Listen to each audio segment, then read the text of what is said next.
Hello नमस्कार दोस्तों, मैं राजेश प्रजापत और हम पढ़ रहे थे शिक्षण विधियों में आज हम पढ़ने वाले हैं व्याकरण अनुवाद विधि। द्वितीय भाषा शिक्षण की ये सर्वाधिक प्रचलित एवं प्राचीनतम पद्धति है दोस्तों। प्राचीन भाषा को संस्कृत, अरबी, ग्रीक, लैटिन आदि का शिक्षण इसी प्रणाली से होता आया है। व्याकरण से भाषा कौशल की दक्षता प्रदान करना इस विधि का प्रमुख उद्देश्य है। द्वितीय भाषाओं की स्वयं शिक्षण माला इसी विधि पर आधारित होती है दोस्तों। वहीं हम बात करें दोस्तों, इस विधि में अन्य भाषा का शब्द से अनुवाद किया जाता है और अन्य भाषा के व्याकरण की मातृभाषा के साथ तुलना करके शुद्ध भाषा सीखी जाती है। मातृभाषा के अवतरणों का द्वितीय भाषा में अनुवाद कराया जाता है और इसके अभ्यास द्वारा द्वितीय भाषा के शब्दों एवं वाक्य रचनाओं का ज्ञान प्रदान किया जाता है। अनुवाद करते समय शिक्षार्थी मातृभाषा के शब्दों के आधार पर द्वितीय भाषा के शब्दों को रखने का प्रयत्न करता है दोस्तों।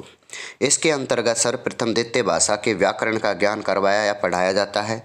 इसमें शब्द, वाक्य रचना, संज्ञा, सर्वनाम, विशेषण, कारक आदि का ज्ञान कराया जाता है दोस्तों।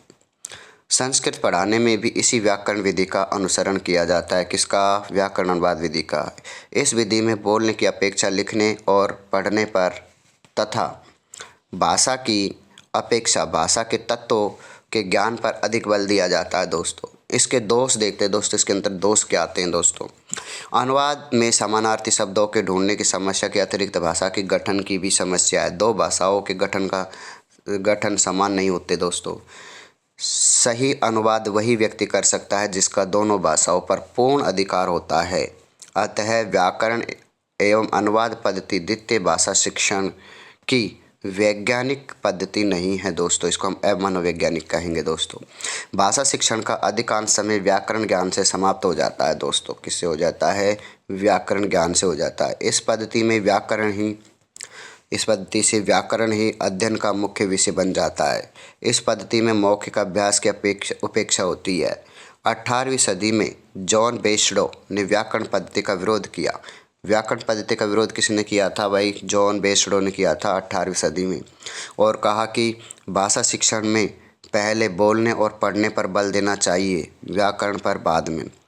इस विधि में बोलने का अभ्यास नहीं हो पाता और छात्र भाषा के प्रयोग में सक्षम नहीं हो पाते दोस्तों। वहीं हम बात करें दोस्तों, व्याकरण के नियमों को रटने पर अधिक बल होता है और भाषा व्यवहारिक पक्ष में उपेक्षित रहता है दोस्तों।